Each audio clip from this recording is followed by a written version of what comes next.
I want you to think about a moment, a specific moment. Maybe it was last Tuesday. Maybe it was last night. Maybe it was this morning. You'd had a good day, a really good day. You ate well. You made the choices you were proud of. You moved your body. You drank your water. You did the things and you felt good about yourself going into the evening. And then 10 p.m. hits. The kids are in bed. The house is finally quiet. You're sitting on the sofa, maybe watching something on TV, maybe just scrolling. And suddenly, out of absolutely nowhere, it hits you. This overwhelming, consuming, almost desperate need for something. Maybe it's ice cream, maybe it's chocolate, maybe it's potato chips, or cheese, or that leftover pasta in the fridge. Maybe it's all of it. And you genuinely know that you don't need it. You know it's going to undo the good day you had. You know that in 20 minutes, you're going to feel frustrated with yourself. But in that moment, none of that knowledge makes any difference because the craving isn't listening to logic. The craving doesn't care about your goals or your good intentions or the fact that you were doing so well. And that feeling, that powerlessness, that complete loss of control over your own decisions in your own home, in your own body, that can honestly feel terrifying because you know yourself. You're a grown woman, you're intelligent, you're capable, you run a household or a career or a business or all three. And yet, in this moment, a packet of biscuits or a tub of ice cream has apparently taken over your brain.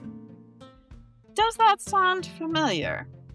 Because if it does, first of all, I want you to know something. You are not weak, you are not broken, and you are absolutely 100% not alone. Cravings. That's what we're talking about today, and we are going deep. Now, before we get into it, I want to personally welcome you to my podcast. I'm Vera Brown, weight loss, health, and fitness coach for women 40 and above who want to lose weight and transform their health naturally and sustainably. After struggling with my weight and health for decades in the corporate world and as an entrepreneur, I lost more than 100 pounds in my mid 40s and kept it off.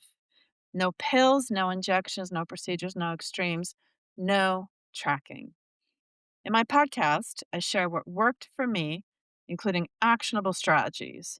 I discuss fitness, nutrition, sleep, stress, and mindset to help you achieve your weight loss and health transformation goals. Join me. Now, let's get into it. Now, today, we are doing something I've genuinely been wanting to do for a while, which is a full, honest, detailed conversation about cravings. Not a one line hook on Instagram, not just 5 quick tips, but instead a real conversation about what cravings actually are, why they happen, what they're really telling you, and most importantly, what you can do about them. Now, before we go any further, I need to say something really important. This episode is for women who are struggling with normal, everyday cravings as part of their weight loss and health journey. It is not designed to address serious eating disorders like anorexia, bulimia, orthorexia, or binge eating disorder, so forth. If you are dealing with those struggles, please talk to a qualified medical professional or therapist. And I say this with full love and no judgment whatsoever. Those are complex, serious conditions that deserve specialist care.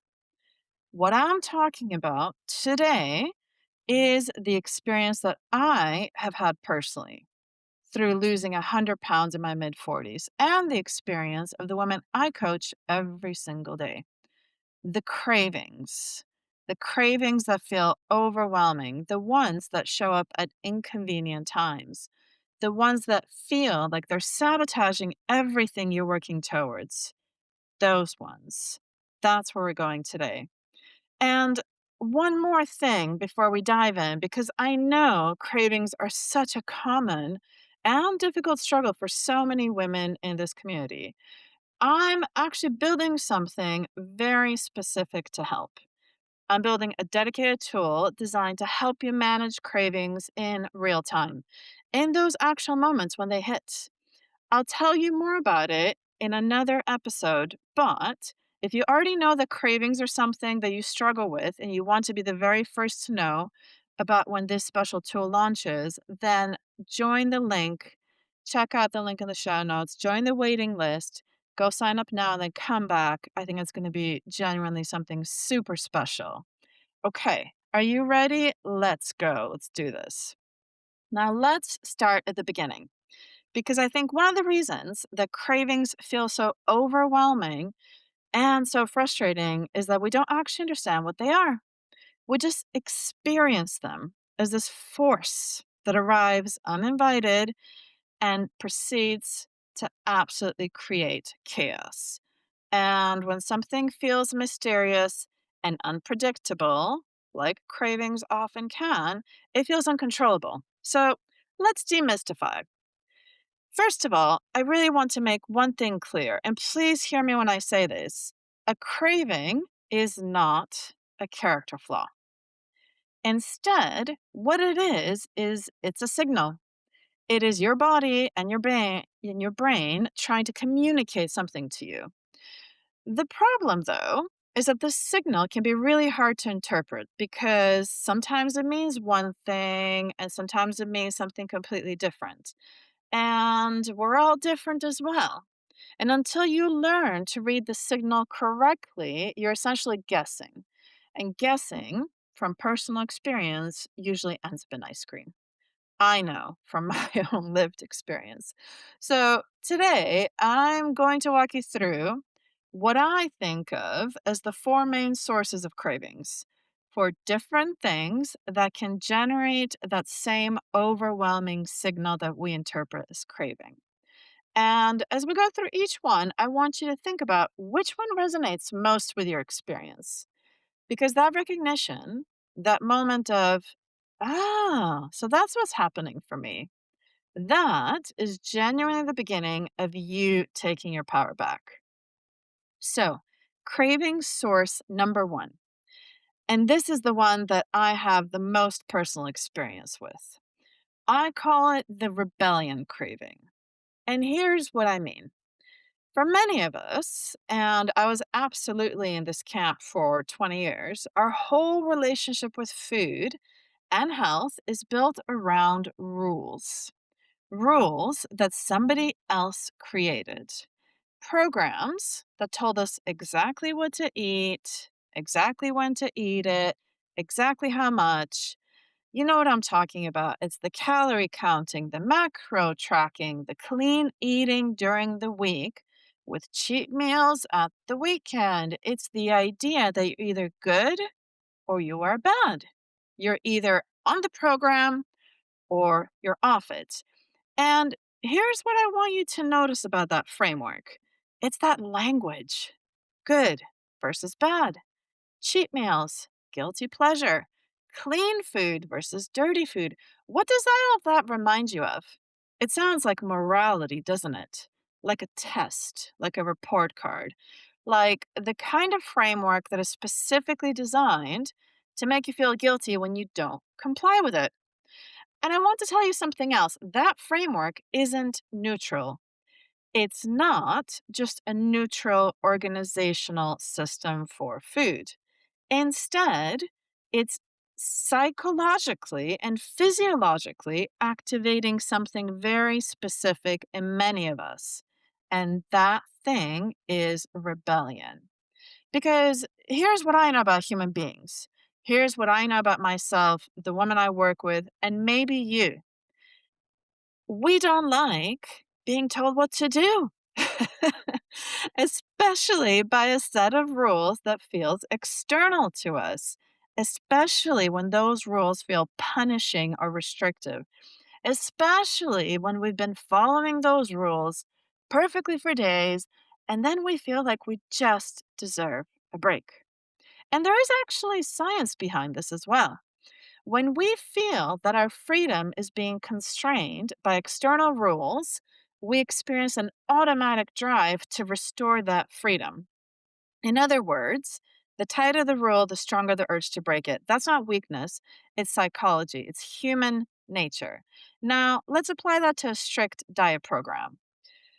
You've been on it, let's say, for 6 days, and you've been good for those 6 whole days. And by day 6, your rebellious brain is absolutely screaming that you deserve to live a little, that you can't restrict yourself forever, that life is short and food is a joy, and one cheat meal won't hurt. And I want you to hear this. That is not a lack of willpower. That is a completely predictable psychological response to an approach that was never sustainable in the first place. And here's my personal story on this one. In my 30s, I lost 75 pounds in 6 months on an extremely strict program. You know the type. I weighed the chicken breasts, I counted every calorie, I exercised for hours every single day. I was, by the rules of that program, perfect. But I was also absolutely miserable. And I was completely obsessed with food and exercise in a way that I never had been before because restriction does that and it makes food all you can think about. And one by one, the cheat meals started creeping in and those became cheat weekends. And slowly, slowly, over a couple years, every single pound came back and then some. Because that strict program I had done never accounted for the fact that I was a human being with a normal rebellious spirit and a love life. It was never going to work long term for me. Not because I was weak, but because it was built on a foundation that was psychologically unsustainable. So, what is the solution to the rebellion craving? Well, you might not love my answer, but here it is. Stop following restrictive programs. That's it. That's the solution. What do I mean by that? What I mean is stop thinking about your health journey as something you're either on or off. Stop moralizing food. Stop using the words good and bad when you talk about what you eat. Stop treating your body like it's a test you need to pass. And when you make that shift, the real shift from I'm following a program or I'm on a diet to instead thinking that I am slowly building a life that I love that also happens to be healthy, then everything changes because you can't rebel against a life. You can rebel against a program, but you can't rebel against yourself. And that is the foundation of the standards over rules method that I created from my own lived experience. You stop following other people's rules and you start setting your own standards. Standards that you choose, standards that fit your life, standards that leave room for joy, standards that are yours. And when something is truly yours and you chose it, you don't want to rebel against it. You want to protect it. Does this resonate with you? Now, let's move on to source number 2 of cravings. And this one surprises almost everyone. I call it the thirst craving because sometimes what we experience is a food craving, that nagging pull, that sense of wanting something, is actually our body signaling that it needs water. Now, I know what you're thinking.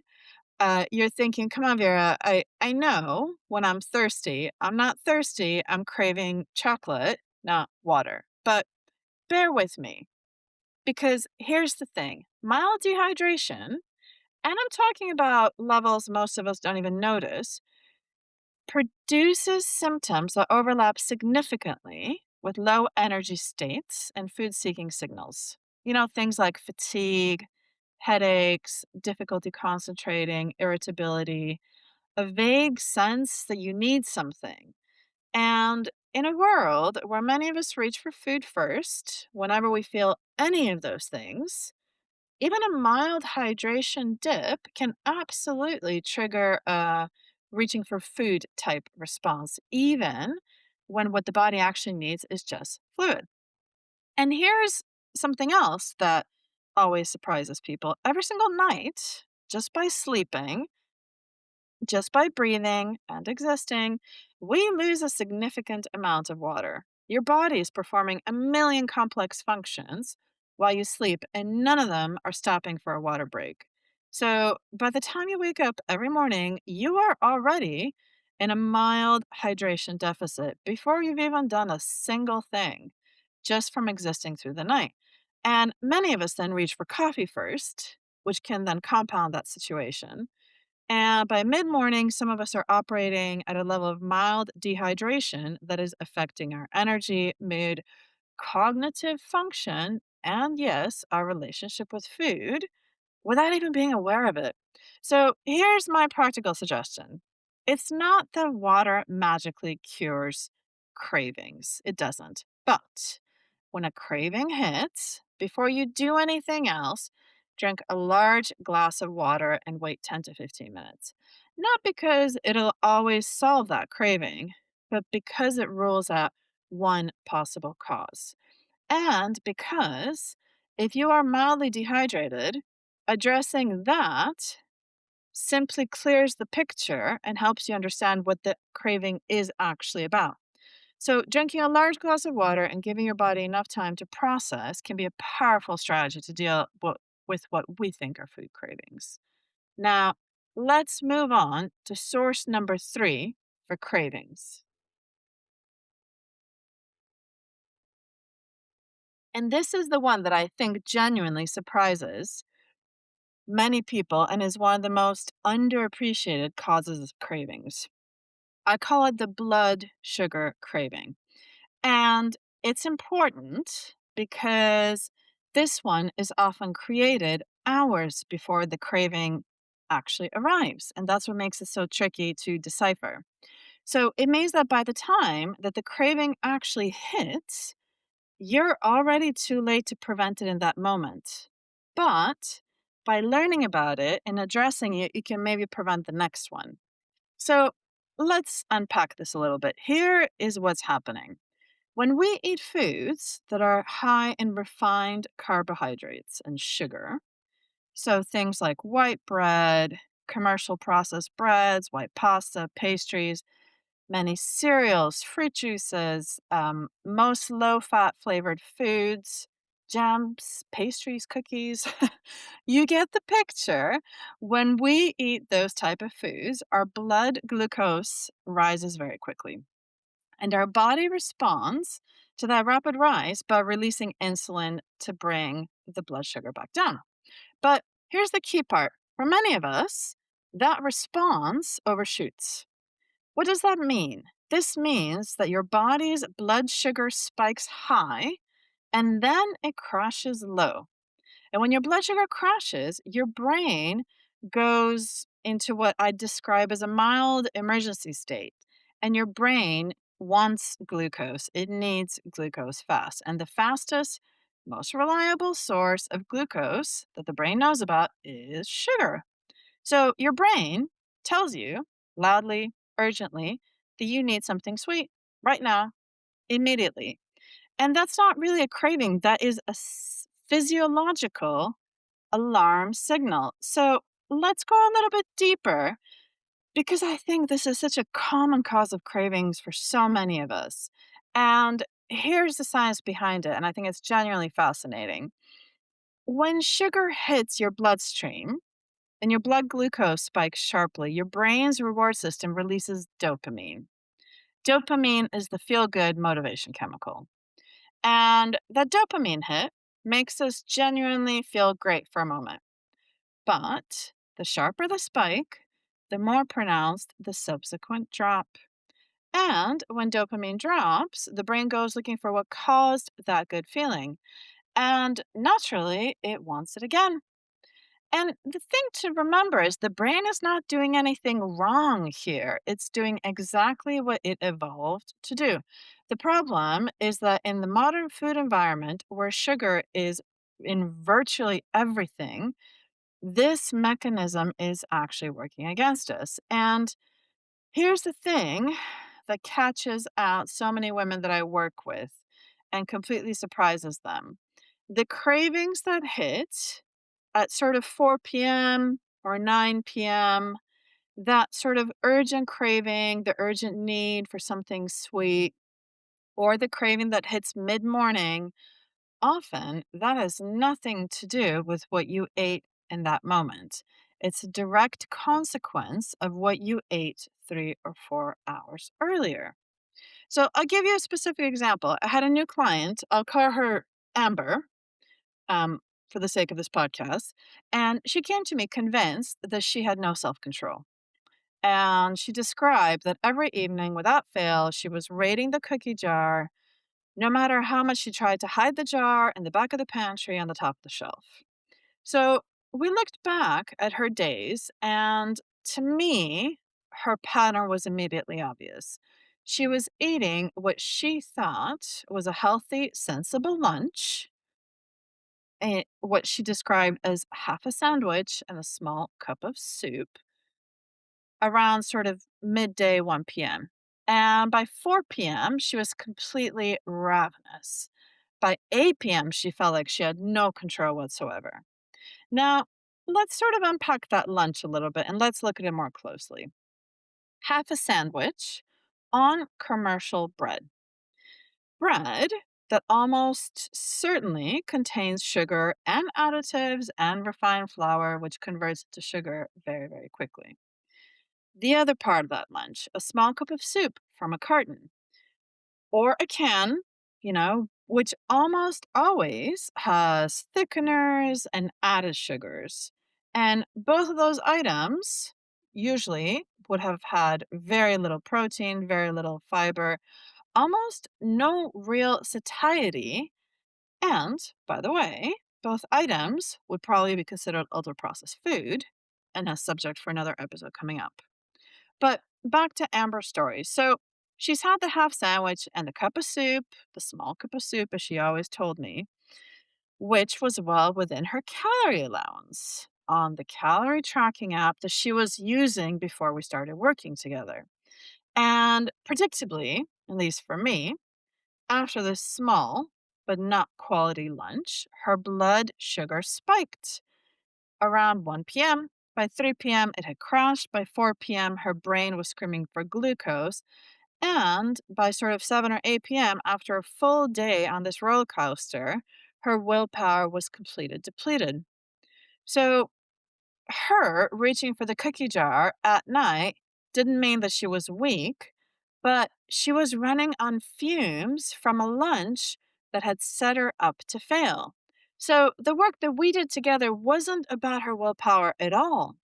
Instead, it was about rebuilding her meals, particularly lunch and dinner, to include real protein, real fiber from vegetables and fruit and legumes, and far fewer refined carbohydrates.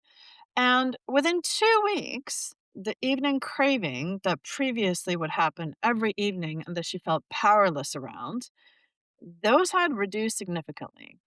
But not because she magically suddenly had more willpower, but instead because we had removed the physiological cause of that craving. So, when we talk about managing cravings, one of the most powerful questions to ask is not, how do I resist this craving right now?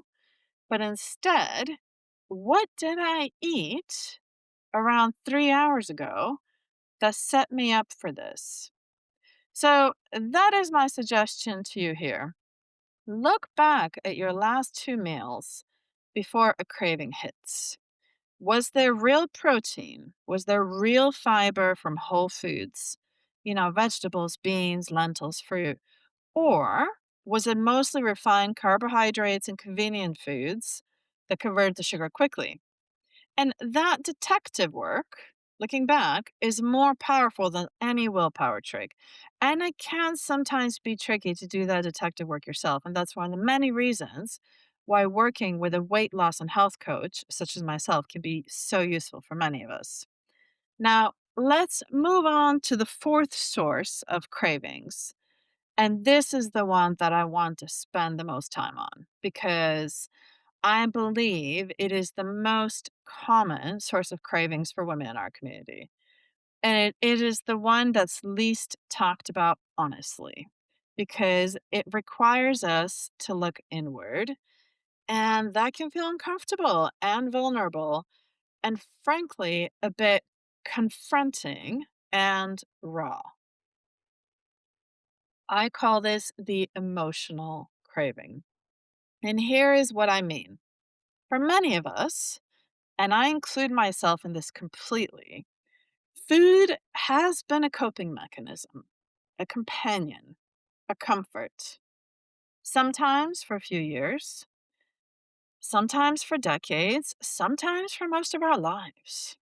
Does any of this resonate with you? The pattern is familiar to me and so many of my clients. When we are stressed, we eat. When we are lonely, we eat. When we are bored, we eat. When we are overwhelmed, we eat. When we feel unloved or unseen or unappreciated, we eat. And please hear me when I say this. This is not a moral failing. This is not weakness. The science is very clear that stress has a direct, measurable effect on appetite and on food choices, specifically driving us towards high calorie, high sugar foods when we are under pressure. So, this is not a personal failing, not at all. Instead, what it is it's your biology responding to stress in exactly the way it evolved to respond. Your body thinks you might need extra energy to deal with a threat. It doesn't know the threat is in your email inbox or your difficult day or the argument you had this morning. And here's the other thing. For many of us, this relationship between emotions and food as a coping mechanism started very early in life. Food is a reward, food is comfort when we were upset. Food is celebration. Food is love. These associations are laid down early and they run deep. They don't disappear just because you decide to lose weight and transform your health. If anything, they often intensify when you're trying to restrict because, as you can probably guess, restriction adds stress and stress activates the emotional eating mechanism.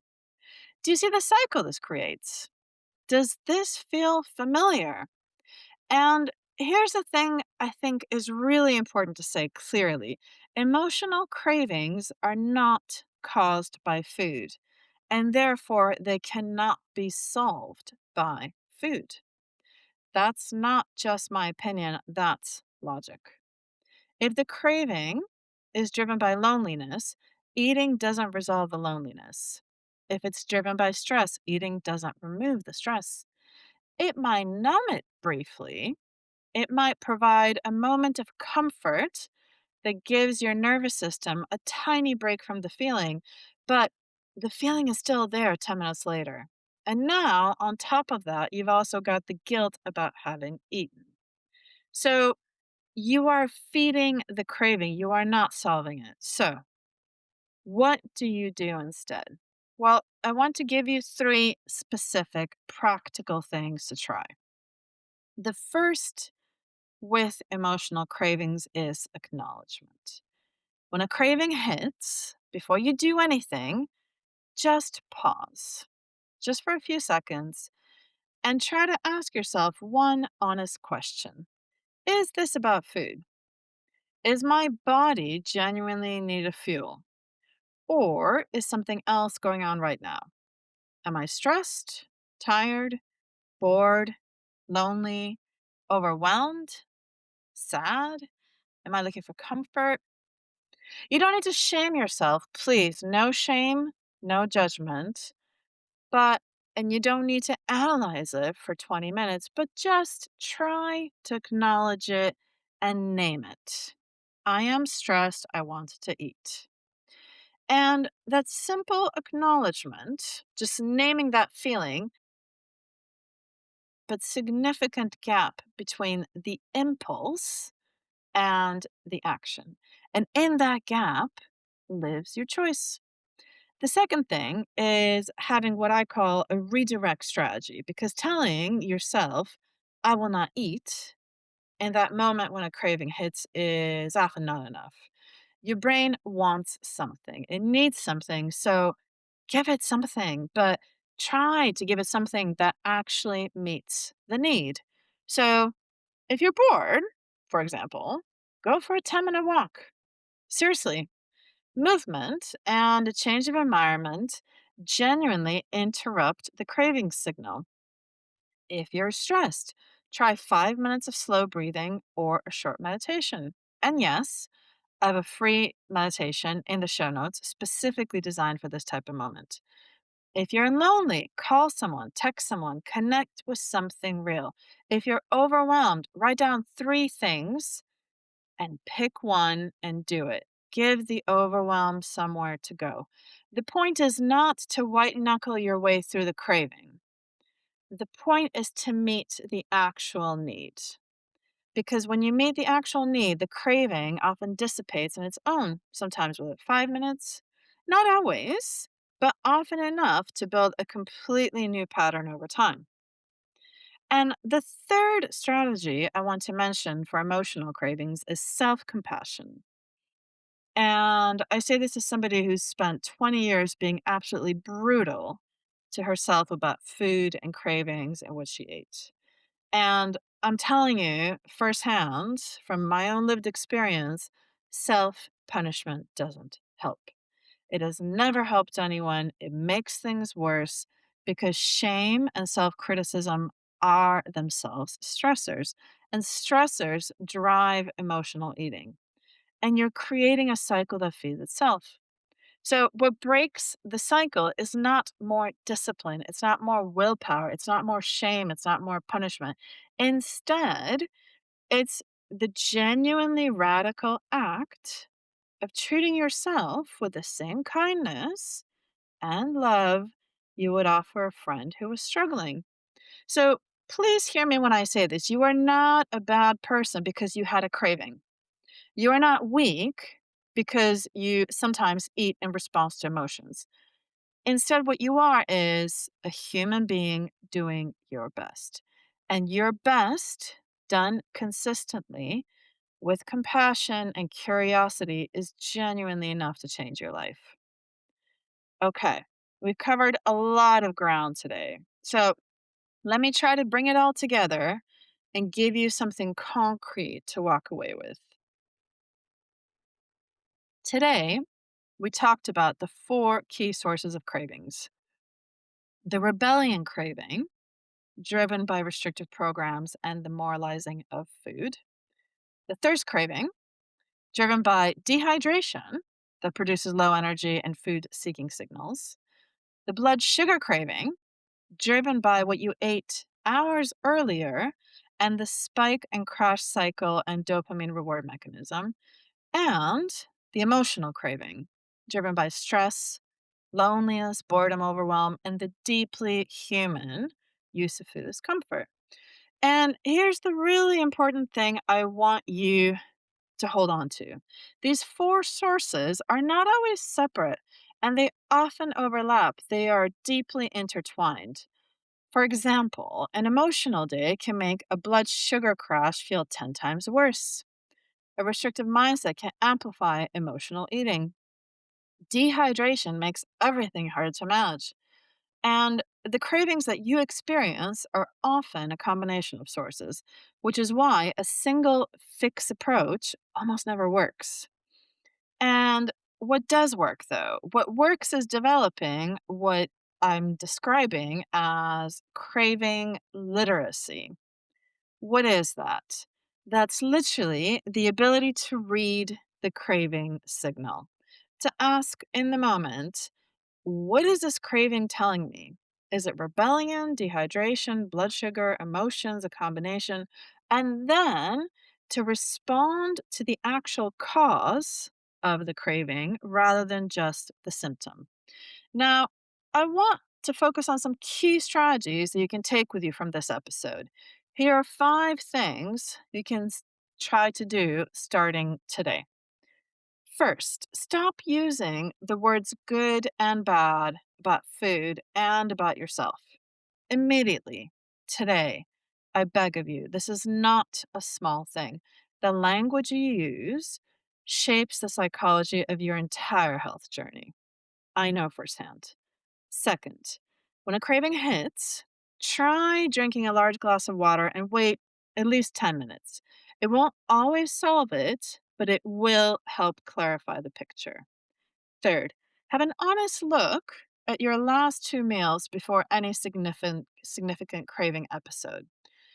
Was there protein? Was there real fiber from whole foods? Or was it actually mostly refined carbohydrates, convenience foods, and sugar? So try to find the cause, not just address the symptom. Fourth, develop your pause practice. Before you eat in response to a craving, take a few seconds and ask yourself honestly, what is this about? And you don't need to resolve the answer. You don't need to have a big session on and there, but just try to acknowledge it and name it.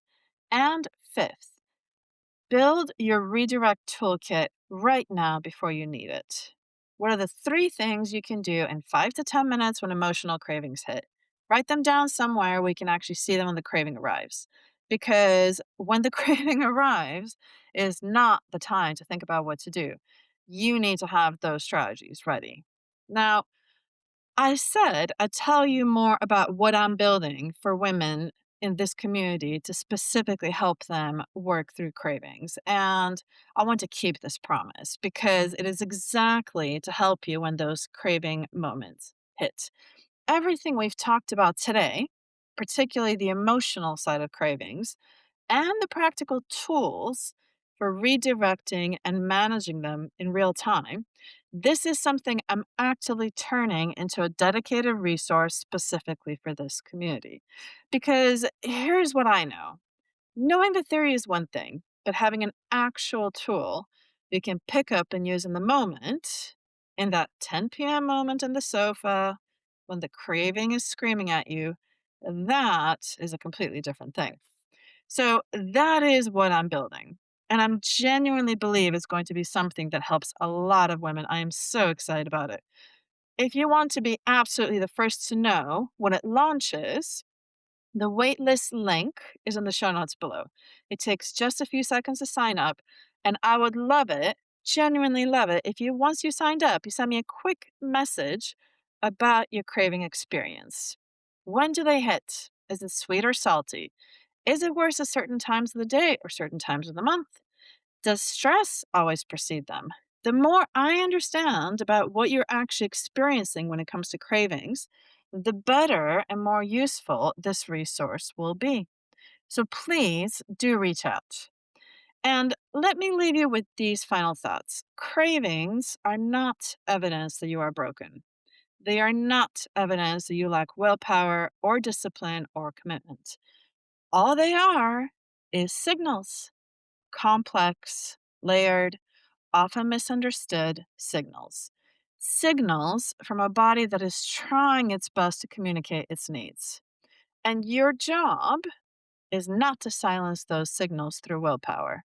Your job is to learn to read them, to become fluent in what your body's actually saying, to respond to the actual need rather than just suppressing the symptom.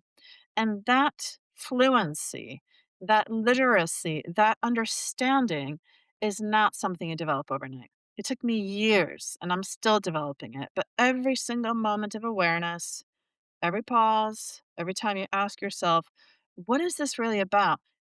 All those moments are genuine steps forward. You are not fighting your body, you are learning to understand it. And there is a profound difference between those two things. I believe you can do this, not because it's easy, But because I know what is possible when you approach yourself with curiosity and compassion instead of criticism and control. You've got this. I'm so proud of you, and I will see you in the next episode as soon as you hit play. Now, before I go, just a few things, please. If today's episode resonated with you, if something landed, if you feel seen, if one of those four cravings made you think, that's me, please share this episode with one woman in your life who you know is struggling with cravings. Just forward it. That small thing could genuinely change her week. And second, get on the waiting list for the craving resource. The link is in the show notes, just a few seconds. And tell me which one of the four craving sources resonated most with you today. I'd love to know. If you're enjoying the show, a review on Apple Podcasts takes less than 2 minutes and helps more women find this community when they're searching for support. Check out the show notes for all the resources I mentioned today. Thank you for joining me for today's episode. And if you want more real, honest guidance on losing weight and transforming your health sustainably in midlife, you are in the right place. Subscribe here and get my strategies, mindset shifts, and the tools that actually work for women 40 and above. No BS, no quick fixes, just real transformation. And make sure to get my free guided meditation to completely transform your motivation, making your weight loss and health transformation journey feel so much easier. Link in the show notes below. And will you do me a favor, please? I'm on a mission to reach as many women as I can and truly help them transform their health on their own terms. Could you take a few seconds and share this episode with somebody in your life who you know could use a fresh perspective on working through their cravings? I'd be so grateful. Don't forget, you deserve to feel good in your body and life. I believe in you, and I'm cheering you on. Have an amazing day.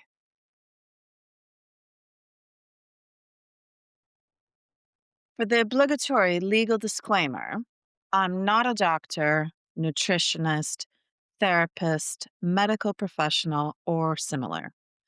All information shared on this podcast is purely for informational purposes and does not constitute medical advice. It is entirely your personal choice and responsibility as to what information you use. Please consult your own medical professional for any medical advice.